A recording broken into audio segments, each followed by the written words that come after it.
하나님의 말씀 시편 24편을 제가 봉독하겠습니다. 땅과 거기에 충만한 것과 세계와 그 가운데 사는 자들은 다 여호와의 것이로다. 여호와께서 그 터를 바다 위에 세우시며 강들 위에 건설하셨도다. 여호와의 산에 오를 자가 누구며 그의 거룩한 곳에 설 자가 누구인가? 곧 손이 깨끗하며 마음이 청결하며 뜻이 허탄한데 두지 아니하며 거짓 맹세하지 아니하는 자로다. 그는 여호와께 복을 받고 구원의 하나님께 의를 얻으리니 이는 여호와를 찾는 족속이요 야곱의 하나님의 얼굴을 구하는 자로다. 셀라. 문들아 너희 머리를 들지어다. 영원한 문들아 들릴지어다. 영광의 왕이 들어가시리로다. 영광의 왕이 누구시냐? 강하고 능한 여호와시요 전쟁에 능한 여호와시로다. 문들아 너희 머리를 들지어다. 영원한 문들아 들릴지어다.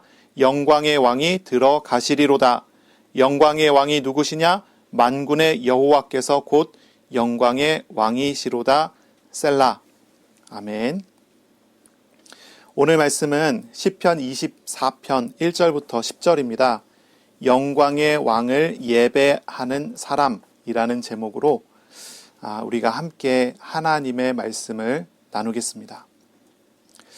이 시편 24편은 성전에서 예배할 때 사용되는 예배시였어요.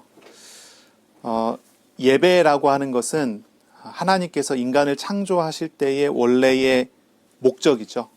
예배 받으시기 원하여, 교제하기 원하여 사람을 만드셨어요. 오늘 우리의 교회의 궁극적인 목표가 결국은 예배입니다. 공동체가 세워지는 이유가 무엇입니까? 예배를 위해서라고 하는 거예요. 어떠한 큰 일을 이루기 위해서 사람이 부름을 받고 구원을 받는 것이 아니고 예배하기 위해서 부름 받았고 우리가 어떠한 일을 이루어내기 위해서 모이는 것이 아니라 예배하기 위해서 모여지는 것입니다. 이것이 교회의 목표고 인간이 창조되고 구원받은 이유입니다. 그런데 많은 경우 예배가 잘 드려지지 않는 경우가 있어요. 사람들이 구원을 받았으면서도 하나님을 찾지 않고 하나님께 엎드리지 않는 것입니다. 교회가 세워져 있으면서도 프로그램으로 하지 종교의식으로 하지 참으로 하나님께 자신을 드리는 예배가 잘 드려지지 않는 것이죠. 우리는 하나님께 참된 예배가 드려져야 할 것입니다. 하나님께서 기뻐하는 예배를 우리가 드려야 할 것입니다. 우리가 하나님께서 기뻐하시는 예배를 드리려고 한다면 무엇이 되어야 할까요? 오늘 이 시편 24편은 이것을 말하고 있습니다. 우리가 참 예배, 하나님 기뻐하시는 예배를 드리려면 무엇 해야 됩니까? 먼저는 하나님이 누구신지 알아야 하고요. 대상이 분명해야 되죠. 그리고요, 하나님께서 원하시는 사람이 누구인지 알아야 합니다. 예배자는 어떤 사람이어야 되는지 그것을 우리가 알아야 합니다. 그리고 하나님이 행하시는 일을 보며 하나님과 교제하는 것입니다. 이것이 하나님께서 기뻐하시는 예배, 그 예배를 말하는 것입니다. 오늘 이 예배를 통해서, 이 말씀을 통해서 참 예배자의 모습을 알고 배우고 회복하여 예배를 받으시는 하나님과 동행하는 그런 복된 시간이 되시기를 바랍니다. 아멘. 오늘 이 시편 24편은요, 이제 배경을 생각해 보면 이렇습니다. 이게 또 다윗의 시라고 돼 있죠. 전쟁이 끝난 다음에 개선 행진을 하는 거예요. 승리하고 난 다음에 이제 예루살렘으로 돌아가는 것입니다. 근데 이 행진에는 언약궤가 포함되어 있는 행진입니다.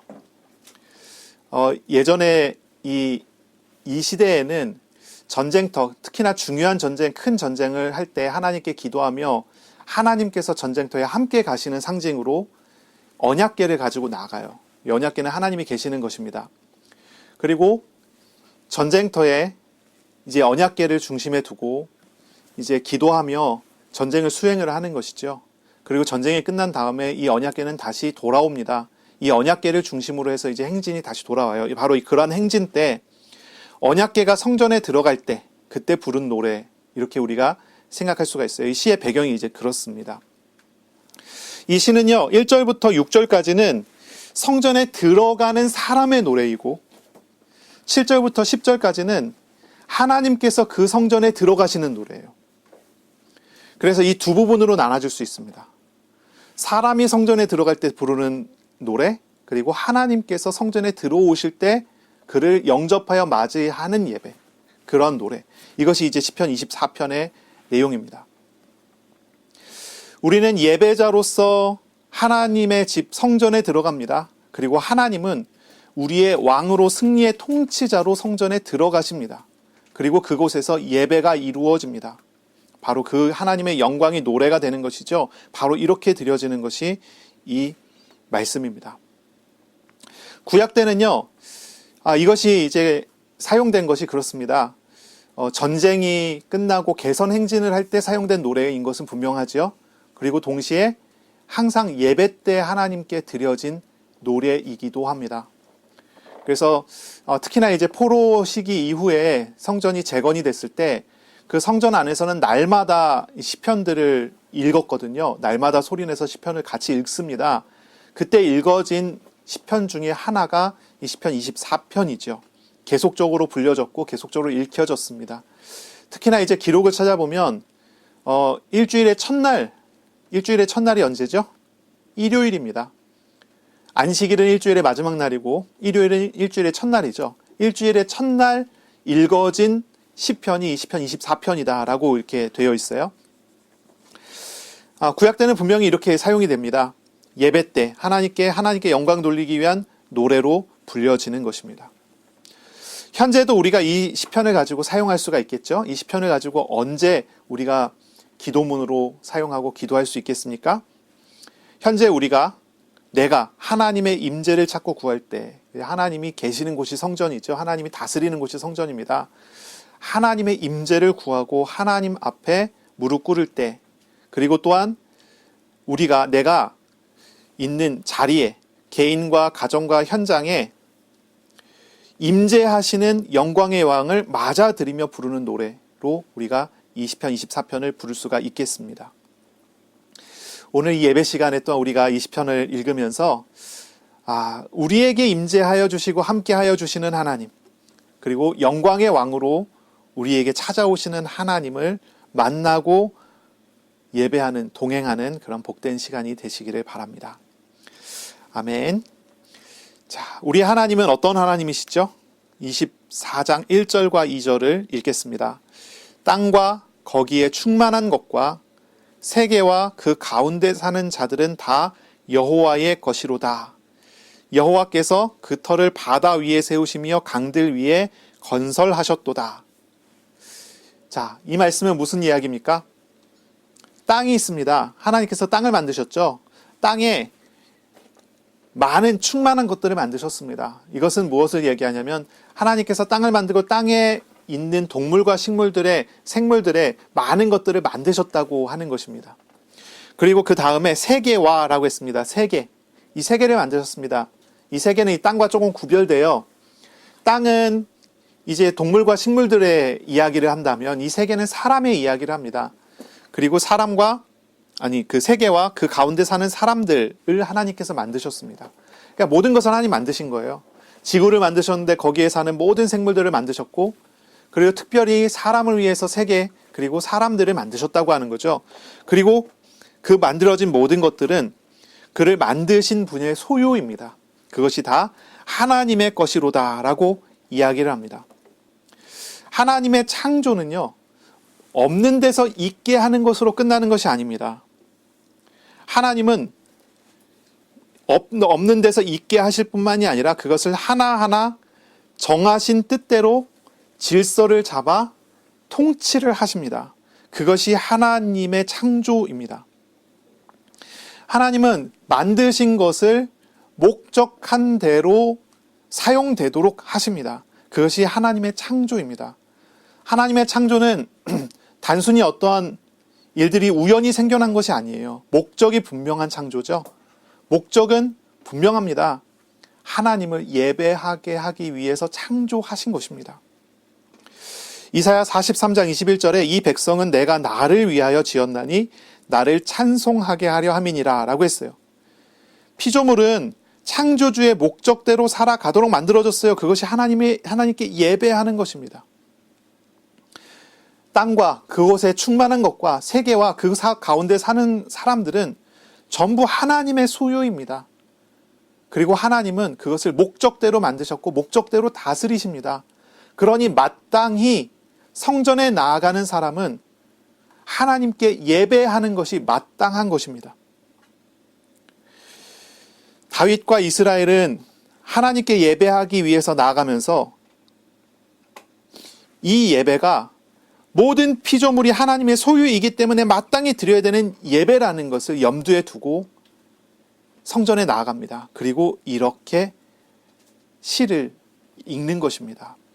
하나님께서 모든 것의 소유자이시기 때문에 우리가 하나님께 예배하는 것이 당연하다라고 하는 그러한 고백이 여기 담겨져 있는 것입니다. 예배자는요, 하나님이 모든 것의 주인이시라는 것, 통치자시라는 것을 알아야 합니다. 하나님은 모든 것의 소유자이시고 왕이시기 때문에 찬양받기에, 예배받기에 합당하신 분이십니다. 우리는 하나님께 마땅한 예배를 드려야 합니다. 마땅한 예배를 드려야 돼요. 어떤 사람은 예배를 하나님과 하는 거래 관계라고 생각하는 사람도 있어요. 그래서 하나님께 거래하듯이 내가 하나님께 이만큼 할 테니 하나님께서 이만큼 주세요. 막 이런 식의 어떤 생각을 하고 예배를 드린단 말이죠. 어떤 사람은 예배를 문제를 해결하는 통로라고 생각하는 사람도 있어요. 그래서 내가 문제가 많으니까 빨리 예배 자리에 가갖고 예배 드리고 말씀 들으면서 문제 해결을 해야지. 이런 생각을 하는 사람도 있어요. 예배를 쉬지 않고 꾸준히 열심히 성실하게 드려서 복 받겠다라고 하면서 복 받기 위한 도구로 생각하는 사람도 있어요. 물론 이제 어떤 사람들은 예배를 그냥 하나의 종교 의식처럼 생각해서 그냥 내가 종교 행사를 한다, 어떤 프로그램을 진행한다고 생각하는 사람도 있어요.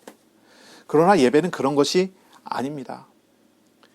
예배는 창조주께, 초월자께, 전능하신 분께, 모든 것을 소유하신 참 주인께 반드시 그리고 온전하게 드려야 되는 그러한 내용인 것이죠. 그래서 어떤 이유가 필요한 것이 아닙니다. 어떤 내용이, 어떤 그 도구가, 어떤 수단이 필요한 것이 아닙니다. 우리는 하나님께 정말 예배를 드려야 합니다. 그것을 하나님께서는 원하시고 그것이 예배하는 사람의 마땅히 가져야 되는 태도인 것이죠. 그러므로 예배드리는 사람들은, 저와 여러분은요, 우리의 욕심을 채우기 위한 마음을 내려놔야 됩니다. 내 뜻을 관철시키려는 마음을 내려놔야 돼요. 교만한 마음을 내려놔야 합니다. 모든 것을 만드신 분, 그리고 그 모든 것을 질서 있게 하시고 다스리시는 분께, 우리 선하신 하나님께 무릎 꿇고 경배하는 것이 진짜 예배를 드리는 것입니다. 사람에게 보이는 것이 아닙니다. 하나님을 만나는 것입니다. 하나님께서 모든 것의 주인이 되신다고 하는 그 말은요, 하나님은 우리의 깊은 속을 다 잘 알고 계시다는 말이에요. 우리의 깊은 속을 안다는 얘기입니다. 하나님은 우리의 실상과 처지를 다 아세요. 거짓된 것으로 하나님을 속이려 해도 하나님은 속지 않습니다. 가면을 쓰고 앉아있을 사람들이 있습니다. 가면을 쓰고 앉아있는 사람들이 있어요. 그러나 가면을 하나님 앞에 예배할 때 벗어버려야 합니다. 그리고 진실되게 하나님 앞에 나아갈 수 있어야 됩니다. 하나님께서는 선하신 뜻을 우리에게 이루시기를 원하십니다. 하나님은 선하신 뜻대로 우리를 예배자로 받아주시고 교제해 주시기를 원하십니다. 하나님은 우리의 죄악을 못 박아버리기를 원하십니다. 우리를 온전하게 세우시길 원하십니다.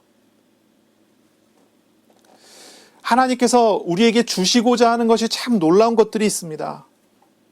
그러나 우리가 그것에 욕심을 내고 나오는 것이 아니라 예배 받기에 합당하신 하나님께 참된 예배를 드려야 하는 것입니다. 다 맡기고 모든 것의 주인이시며 그리고 나를 구원하신 하나님께 마땅한 예배를 드려야 합니다. 하나님 앞에 무릎 꿇는 것이 성전에 들어가는 사람의 바른 태도입니다. 자, 이제 3절부터 4절까지를 보겠습니다. 여호와의 산에 오를 자가 누구며 그의 거룩한 곳에 설 자가 누구인가? 곧 손이 깨끗하며 마음이 청결하며 뜻을 허탄한 데 두지 아니하며 거짓 맹세하지 아니하는 자로다. 어떤 사람이 예배 드리기에 합당한 사람입니까? 3절, 4절은 예배자의 자격에 대해서 이야기합니다. 아무나 나가서 성전에 가서 절한다고 하나님께서 그 예배를 다 받아주시는 게 아닙니다.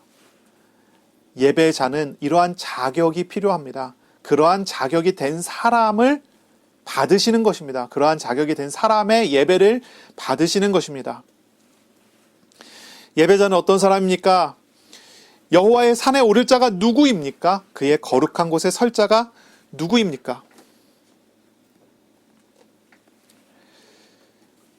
이것은 예배자가 어떤 사람이어야 한다고 말을 하는 것입니다. 4절에 얘기하죠. 손이 깨끗하고 마음이 청결하며 뜻을 허탄한 데 주지 않는 사람입니다. 손이 깨끗하다라고 하는 말은 행동이 청결하다는 것입니다. 행동이 깨끗하다는 것입니다. 그리고 마음이 깨끗해야 합니다.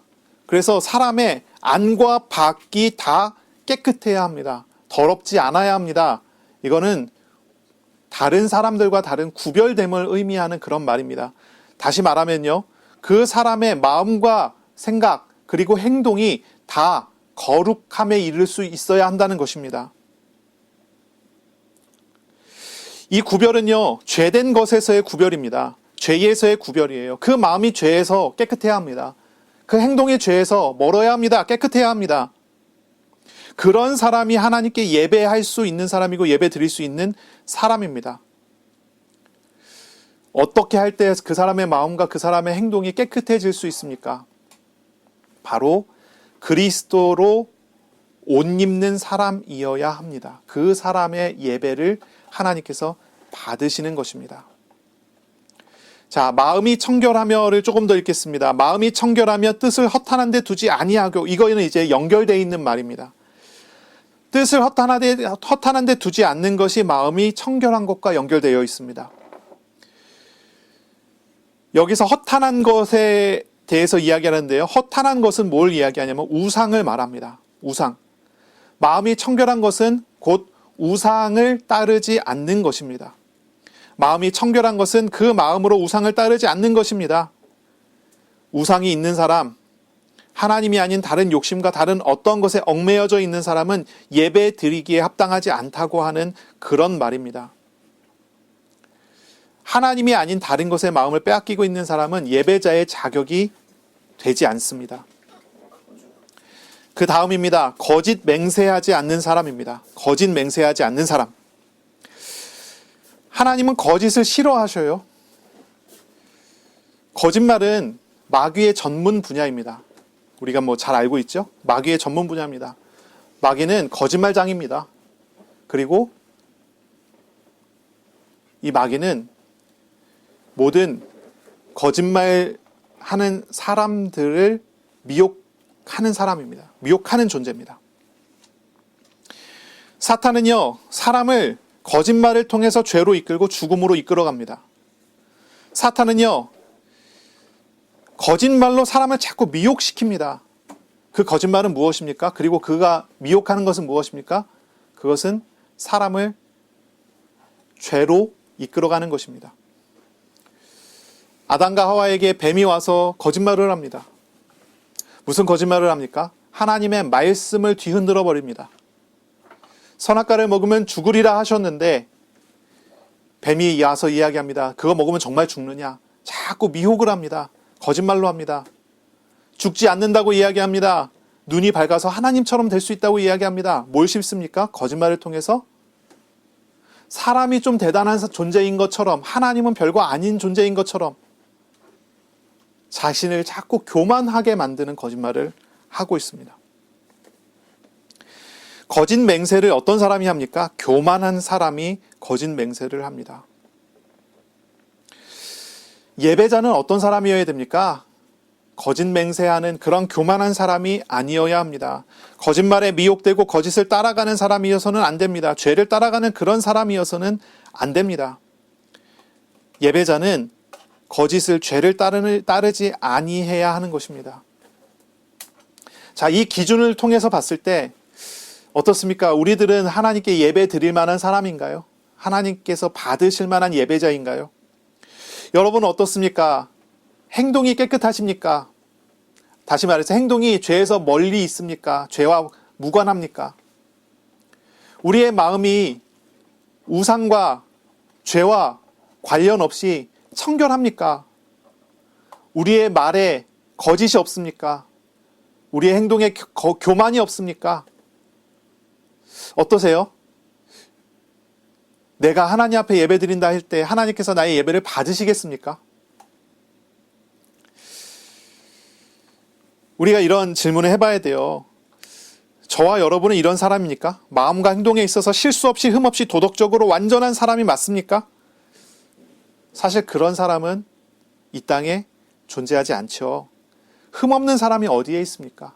전부 흠이 있습니다. 전부 죄 중에 태어나서 죄성을 가지고 죄를 짓는 것이 인간이고, 죄 중에 태어나서 죄 중에 살아가며 죄 속에서 벗어날 수 없는 게 인간의 실상입니다. 하나님의 영광에 아무도 이르지 못합니다. 모두가 다 죄인입니다. 그것이 인간입니다.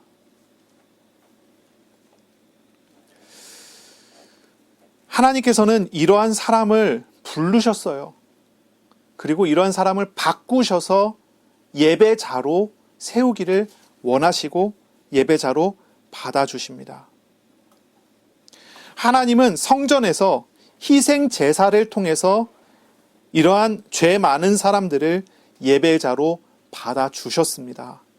희생 제사가 일어나죠. 이 희생 제사는 무엇을 의미합니까? 이 희생 제사는 내가 가지고 있는 죄, 벗어버릴 수 없는 그 죄를 다 짊어지시는 메시아 하나님의 사역을 이야기합니다. 이것이 희생제사입니다. 이 희생제사는 하나의 모형이고요. 하나의 그림자입니다. 실체는 그리스도의 십자가로 나타나게 됐죠. 자, 성전에 들어가는 사람들이요, 이 시편을 읽으며 들어갑니다. 그리고 성전에 들어가서 이 시편을 읽습니다. 어떻게 읽습니까? 이렇게 읽습니다. 여호와의 산에 오를 자가 누구며 그의 거룩한 곳에 설 자가 누구입니까? 곧 손이 깨끗하고 마음이 청결하며 뜻을 허탄한 데 두지 않고 거짓 맹세하지 않는 사람입니다. 나는 그렇지 않은데. 그쵸? 읽는 사람들이 그러는 거예요. 나는 이렇지 않은데 하나님께서는 이런 사람을 요구하세요. 이런 사람을 원하세요. 그리고 이런 사람 되도록 나의 마음과 행동과 말과 내 중심에 있는 모든 죄들을 다 그리스도께 담당하는 그 그림자를 보게 하는 희생 제사를 드리게 하는 것입니다. 그리스도께서는 우리를 짊어지시고 우리와 함께 하심으로 우리를 예배자가 되게 하십니다. 그리고 예배자의 삶으로 우리를 부르십니다. 그리스도께서는 우리의 흠과 실수와 죄와 저주와 고통과 부족함과 죽음을 다 짊어지시고 제물로 대속물로 죽으심으로 우리를 구원하시고 우리를 예배자가 되게 하셨습니다. 그리스도의 십자가가 바로 구약의 성전에서 이루어진 이 죄를 대속하는 제사의 실체입니다. 참 예배자는 어떤 사람입니까? 우리가 잘 정리해야 되겠죠? 참 예배자는요, 자신의 연약함을 잘 알고 그리스도를 의지하는 사람입니다. 하나님은 이런 사람을 의롭게 여겨주시고 복을 주시고 그를 변화시켜 주십니다. 예배자의 기준이라고 하는 것은 굉장히 중요한 이야기입니다. 하나님은 이러한 사람의 예배만 받으신다는 거예요. 그리고 바로 이러한 사람이 되게 하는 것은 그리스도의 십자가를 통해 우리에게 이루신 하나님의 사랑의 일입니다. 우리가 지금도 예배할 수 있는 것은 내가 성경을 잘 알고 내가 전통을 잘 알기 때문이 아니에요. 내가 지금도 예배할 수 있는 것은 내가 하나님께 헌금할 수 있기 때문이 아니에요. 내가 지금 예배하는 것은 내가 일주일 동안 도덕적인 삶을 살았기 때문이 아니에요. 내가 어떤 성취를 이루어냈기 때문에 하나님께서 내 예배를 받으시는 게 아니란 말이에요. 내가 드리는 어떠한 공로와 내가 드리는 어떠한 행동에 대한 그러한 어떤 내용을 가지고 예배를 드릴 때 하나님 받으시는 게 아니란 말입니다.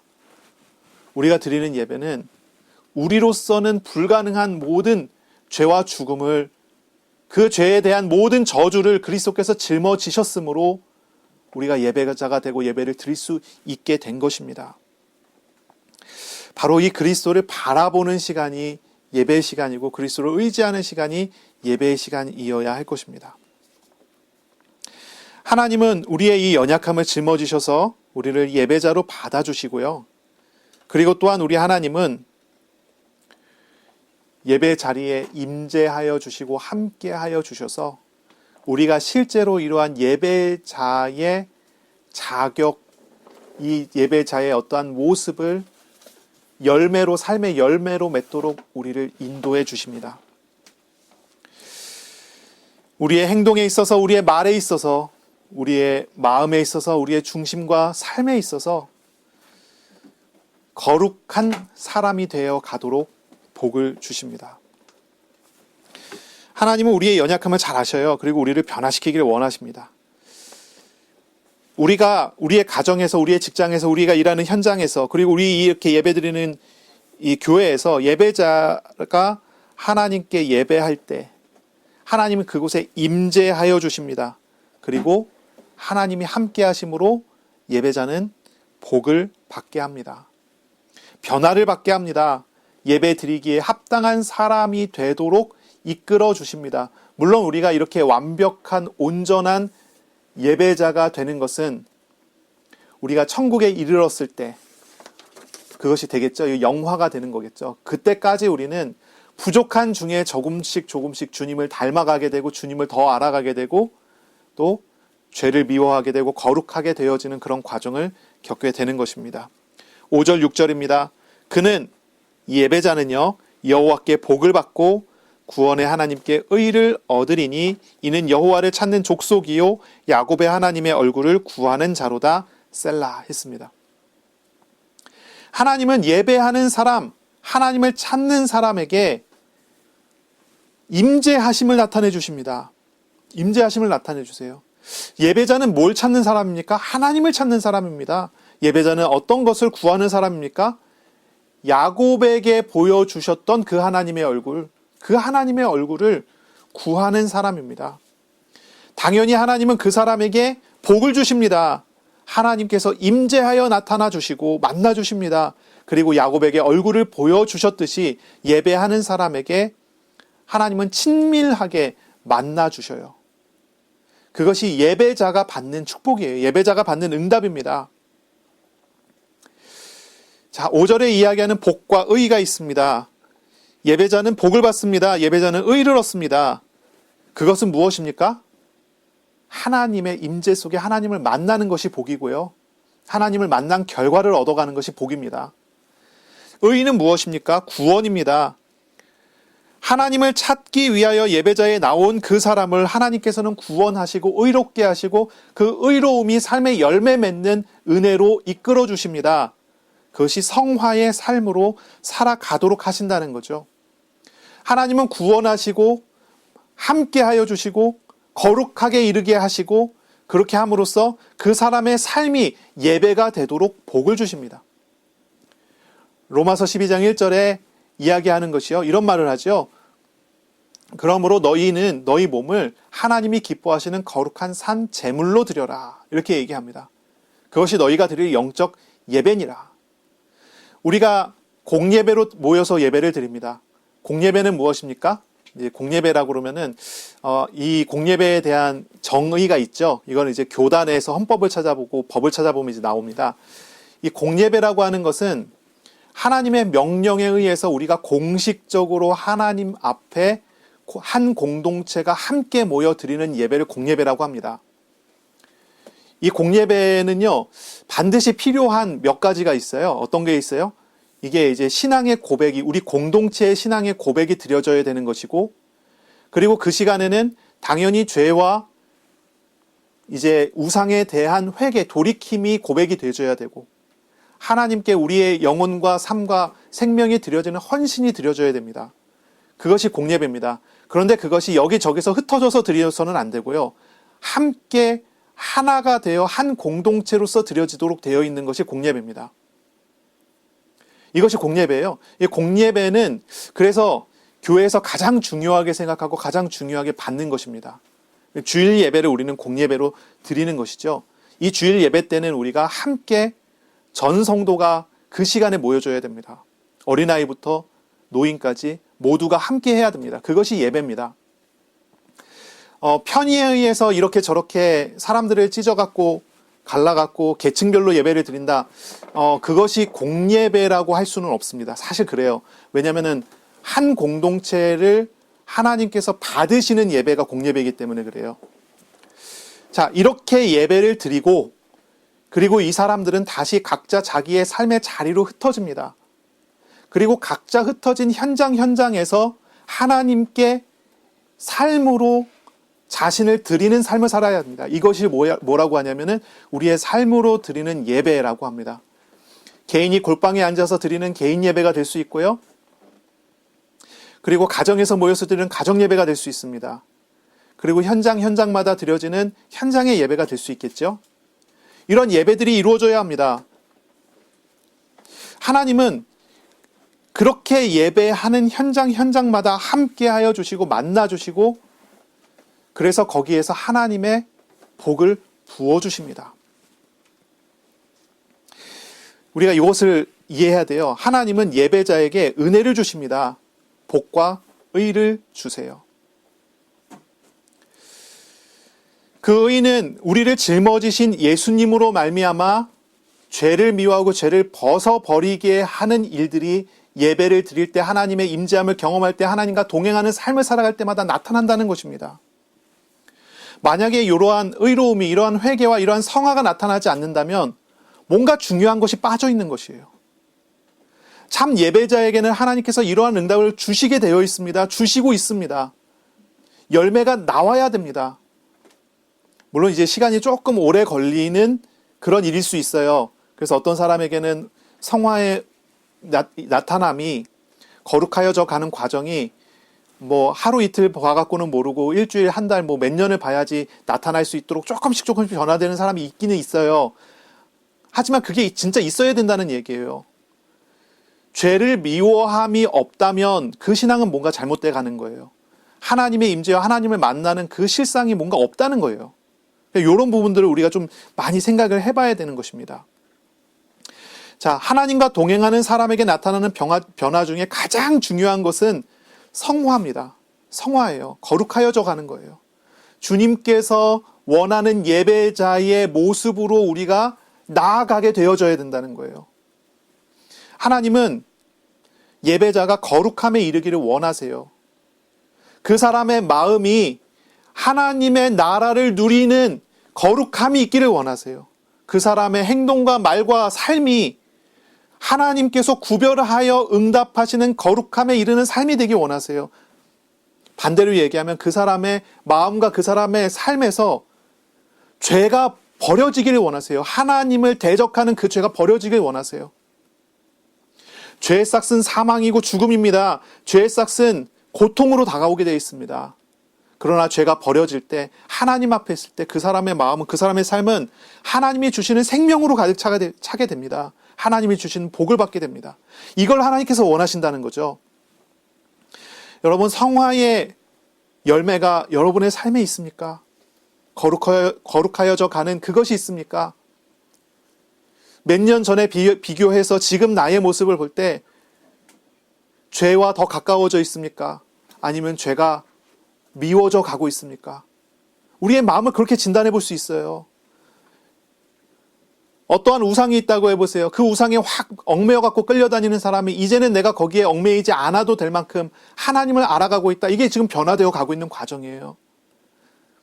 하나님의 임재하심과 하나님의 동행하심이 나에게 있는 사람은 이런 과정들이 나타나야 합니다. 성화는 오랜 시간이 걸릴 수 있습니다.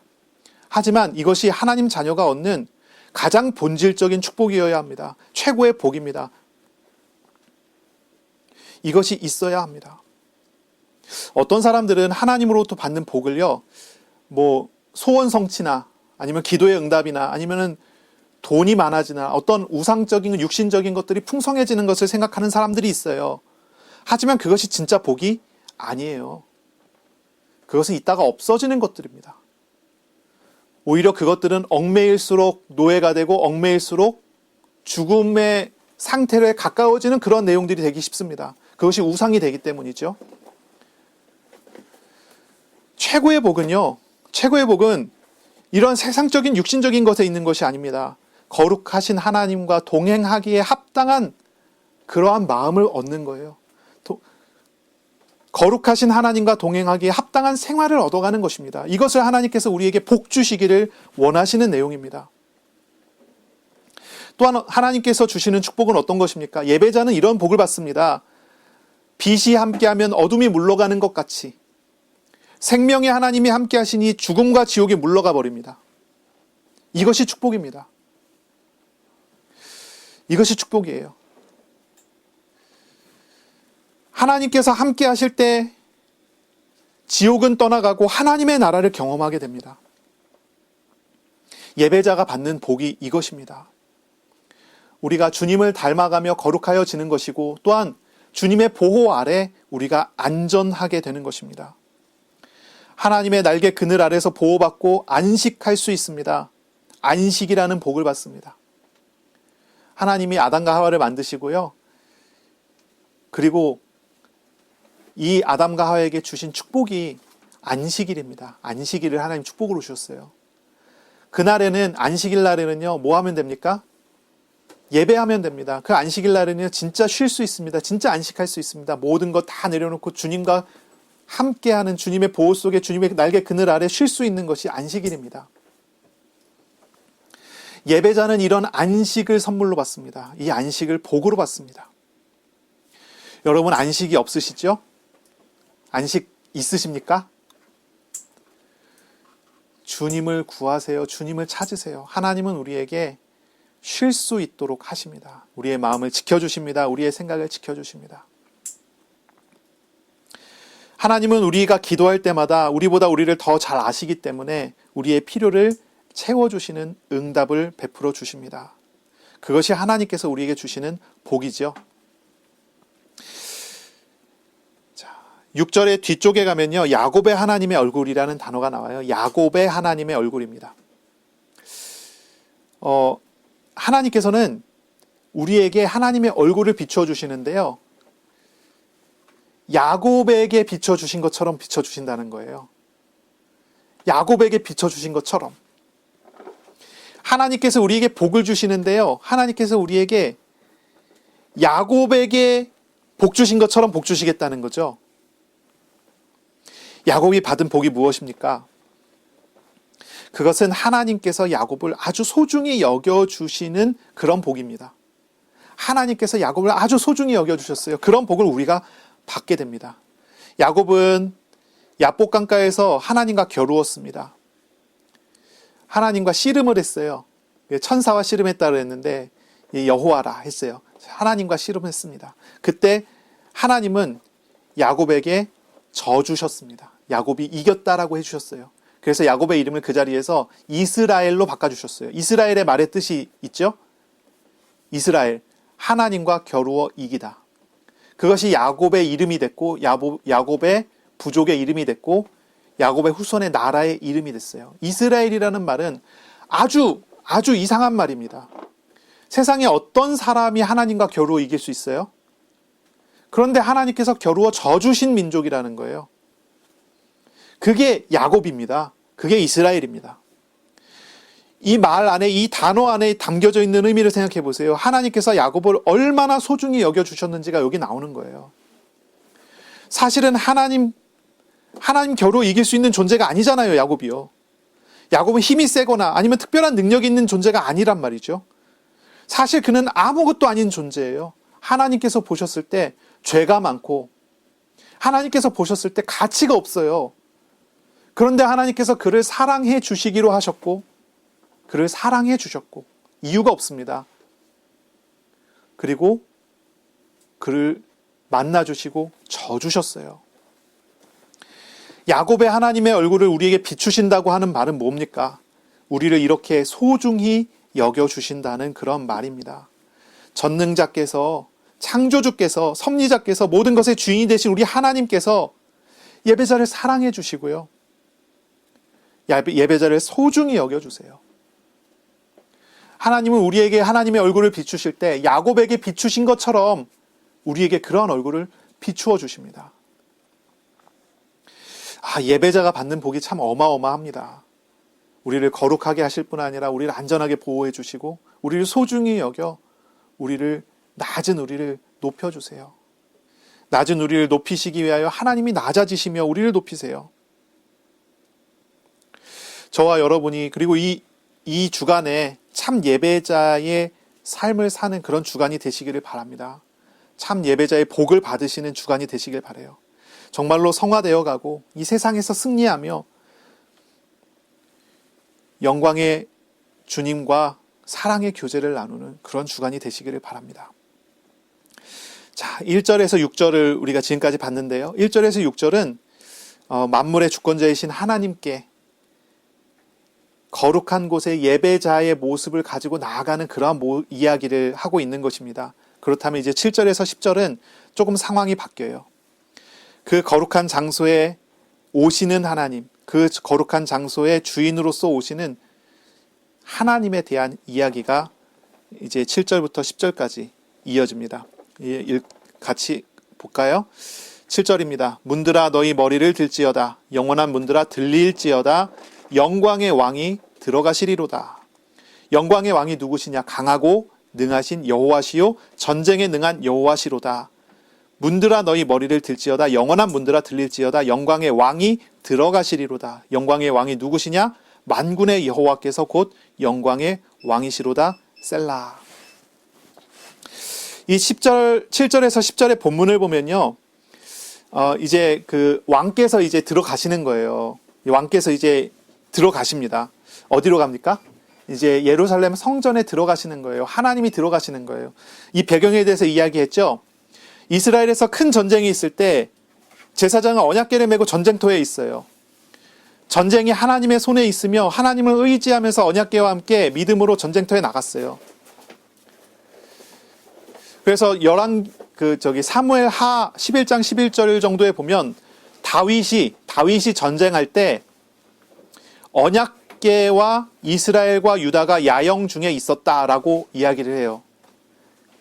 그러니까 전쟁터에 나가서 야영을 하는데 거기에 이스라엘과 유다만 있는 것이 아니라 언약궤가 거기에 있어요. 근데 거기에 우선순위가 언약궤가 우선이에요. 그래서 언약궤와 이스라엘과 유다가 이렇게 나와요. 이게 큰 전쟁에는요, 이 언약궤가 같이 나가는 거예요. 그리고 전쟁이 끝나면요, 언약궤가 예루살렘으로 돌아가요. 성전으로 돌아가요. 그때 이 노래를 부르는 거예요. 승리하신 왕을 하나님 여호와를 영접하는 노래가 여기서 불려지는 거예요. 여기서 이제 7절과 9절을 보면 문들아 너희 머리를 들지어다 이렇게 얘기가 나와요. 문들이 나오고 머리를 들라라는 이야기가 나와요. 문들이에요, 문. 성전의 문. 있죠? 근데 그 문에 대해서 이 문을 의인화시켜서 얘기를 해요. 시적인 표현이에요. 이 문들을 의인화시켜서 저 도구에 불과한 문들조차 하나님을 영접하고 하나님을 기쁘게 영접해야 된다는 그런 의미예요. 그런 의미로 이제 담아내는 그런 이야기예요. 그래서 문들아 너희 머리를 들지어다 라고 얘기를 해요. 머리가 든다는 말은요, 기쁨을 이야기해요. 기뻐서 축하하며 바자드리는 그런 의미로 사용하는 거예요. 그래서 예수님께서도 이제 누가복음 21장 28절에 보면 인자가 구름 타고 오는 것을 보게 되리라 라고 하면서 예수님께서 재림에 오실 때를 얘기하는 거예요. 그때 사람들은 어떻게 해야 되죠? 예수님이 믿는 사람들은 어떻게 해야 되죠? 일어나서 머리를 들어야 돼요. 이게 기뻐서 축하해서 맞아들이는 영접하는 모습을 이야기하는 거예요. 머리 든다는 의미가 그런 의미예요. 그래서 문들아, 성전의 도구에 불과한 문이에요. 문. 그 문들조차도 하나님을 기쁘게 맞아들여야 된다. 문들조차도 하나님을 기쁘게 맞아들인다면 거기에 성전에 들어가서 성전에서 합당한 예배자의 모습을 가지고 합당한 예배자의 태도를 가지고 준비된 성도들은 어떻게 하면 될까요? 더 기쁘게 영접하는 거예요. 하나님을 영접하는 노래가 여기 불려지는 겁니다. 하나님을 영접해요. 여기에 오시는 하나님은 어떤 하나님이십니까? 전쟁에서 승리하신 하나님이세요. 그 하나님을 우리가 영접해야 된다는 거예요. 전쟁에 승리하신 그 여호와를 영접하라는 거예요. 그 전쟁은 누구와의 전쟁인가요? 왜 그 전쟁에서 승리한 것을 내가 기뻐서 영접해야 되나요? 그것은 바로 하나님께서 나를 위해 싸우셨고 나에게 생명 주시는 그 싸움을 하셨기 때문인 거예요. 전쟁에 대한 이야기가 쭉 나옵니다. 하나님이 어떤 분이십니까? 강하고 능하십니다. 전쟁에 능하십니다. 하나님이 누구십니까? 만군의 여호와이십니다. 영광의 왕이십니다. 그러므로 그분을 영접하라 하며 찬양하는 그런 내용이 이어지는 거죠. 하나님께서 예배의 자리에 임재하실 때 하나님께서 예배의 자리에 오시는 것을 보며 우리가 머리를 들어야 합니다. 기뻐해야 합니다. 만군의 여호와께서 우리를 위하여 싸우셔서 우리를 죽음에서 구원을 주시고 원수에게서 구원을 주시기 때문입니다. 바로 이러한 내용을 우리가 보는 것입니다. 이 시편 24편은요. 이 개선 행진에 대한 이야기인데요. 우리가 방금 이야기를 나누면서도 느꼈지만요. 예배자의 자리에서 예배자로서 주님의 임재하심을 소원하고 하나님을 찾을 때 부르는 노래입니다. 하나님을 찾을 때 부르는 노래예요. 이 시편 24편은 기록에 의하면 유대인들이 포로에서 귀환한 다음에 성전에서 날마다 시편을 읽었어요. 그 중에 하나입니다. 그 중에 하나가 시편 24편인데 매주 첫날 일요일 날 읽었다고 기록이 되어 있어요. 일요일 날은 어떤 날이죠? 그리스도께서 부활하신 날이잖아요. 그리스도의 부활. 승리의 날입니다. 우리가 주일이라고 부르죠. 십자가에 죽으시고 3일 만에 부활하셨는데 안식 후 첫날에 부활하셨어요. 그 첫날에 성전에서는 이 시편을 읽고 있는 것입니다. 문들아 너희 머리를 들지어다. 영원한 문들아 들릴지어다. 영광의 왕이 들어가시리로다. 그리고 바로 그때 그날 새벽에 영광의 왕께서 부활하심으로 승리를 선언하시고 그리고 우리에게 찾아오시는 것입니다. 일요일은 그리스도의 부활의 날이고 승리의 날이에요. 그날 대적들은 영원한 지옥 심판 속에 들어가게 되는 날입니다. 그러나 하나님의 택한 사람들은 영원한 승리의 혜택을 받는 그런 날이 되는 거예요. 이 전쟁은 하나님께서 우리를 위하여 싸우시는 그런 전쟁입니다. 물론 이 시편에서는 다윗의 상황 속에서, 다윗의 정황 속에서는 1차적으로는 대적과 이웃 나라와의 전쟁이 일어났겠죠. 그러나 이것은 그림자입니다. 그림자예요. 이것은 실체 대신 그리스도의 전쟁을 이야기하려고 하는 그림자인, 모형인 하나의 내용이 되는 것입니다. 시편이 말하고 하는 궁극적인 전쟁의 실체는 무엇입니까? 그리스도의 싸움입니다. 그리스도의 전쟁입니다. 그것은 죄로 인한 죽음과의 싸움입니다. 거짓말로 인간을 속이고 죄에 얽매이게 해서 죽음으로 끌고 가는 마귀를 없이 하시는 싸움이고요. 결국 인간을 죽음 가운데서 구원하시기 위하여 그리스도께서 속량하신 바로 그 싸움입니다. 그리스도는 죄인을 짊어지시고 십자가에서 죽으셨어요. 그리고 부활하심으로 죄와 죽음에 사로잡힌 영혼을 구원하시는 승리를 이루셨어요. 바로 그 승리의 주님을 예배자가 영접하는 것입니다. 예배의 자리에서 맞아드리는 거예요. 바로 그분을 만나는 것입니다. 우리가 바로 이 승리하시는 하나님을 만날 때, 영접할 때 우리는 참된 복을 누리게 되는 것입니다. 하나님의 의로움을 누리게 되는 것입니다. 우리가 참으로 기쁨으로 예배해야 되는 이유가 있습니다. 하나님께서 바로 이러한 승리를 우리를 구원하시고 우리에게 복을 주시기 때문입니다. 우리가 참 예배를 드릴 때 하나님은 우리를 모든 죄와 죽음의 얽매임에서 자유를 얻게 하시는 복으로 함께 하여 주십니다. 오늘 우리의 예배를 받으시는 하나님, 우리의 예배와 함께 하시는 하나님을 바라보시고요. 의지하는 시간이 되시기를 바랍니다. 우리 주님은 승리의 하나님이십니다. 우리를 위해 죄와 죽음을 짊어지셨고 승리하심으로 구원하시고 우리를 도우시는 하나님이십니다. 이 하나님과 교제하고 동행하는 오늘과 이번 한 주간이 되시기를 바랍니다. 자, 이번 한 주간 하나님께 정말로 이제 예배하는 한 주간이 되셨으면 좋겠어요. 우리가 이렇게 예배를 통해서, 공예배를 통해서, 주일 예배를 통해서 함께 예배하고 신앙의 고백을 드리고 하나님 앞에 나왔다면 이제 우리가 흩어져서 현장에 갈 때마다 그곳에서 하나님께 예배하세요. 우리의 마음에, 우리의 삶의 자리에 임재하시는 하나님과 교제를 하세요. 어느 장소이든지 상관이 없습니다. 하나님이 임재하시는 그곳이 거룩한 곳이며 하나님이 함께 하시는 그 장소가 예배의 장소입니다. 그곳이 성전입니다. 이번 한 주간 그리스도의 임재가 있는 삶의 자리에서, 골방에서, 가정에서 하나님을 찾고 예배하면 예배의 삶을 사는 복이 있으시기를 바랍니다. 실천하실 것이 있습니다. 시편 24편을 읽으세요. 소리내서 읽으세요. 실천해 보세요. 말씀을 읽으며 말씀하시는 하나님을 알기를 구하시길 바랍니다. 이번 주간 이 말씀을 읽을 때마다 하나님의 임재하심을 찾고 구하세요. 하나님이 원하시는 삶을 살기를 구하세요. 말씀을 묵상하고 말씀의 작은 것부터 순종함으로써 그 삶을 훈련하세요. 죄를 미워하는 것, 기도하는 것, 하나님을 의지하는 것, 그런 어떤 삶을 훈련하는, 주님을 알아가는 시간이 되시기를 바랍니다. 매일 구원하시는 하나님을 기뻐하며 예배하는 저와 여러분이 다 되시기를 예수님의 이름으로 축원합니다. 기도하겠습니다. 하나님 감사합니다. 시편 24편을 통해서 우리에게 말씀하셨습니다. 예배자가 알아야 하는 것, 하나님이 누구이신지, 그리고 우리가 참 예배자 되기 위해서 어떻게 되어야 하는지, 그리고 그 예배자에게 찾아오시는 하나님의 승리에 대해서 우리에게 말씀하셨습니다. 하나님, 이번 한 주간 기도하며 이 말씀을 묵상하며 말씀을 주시고 성취하시는 하나님을 알아가는 시간 되기를 원합니다.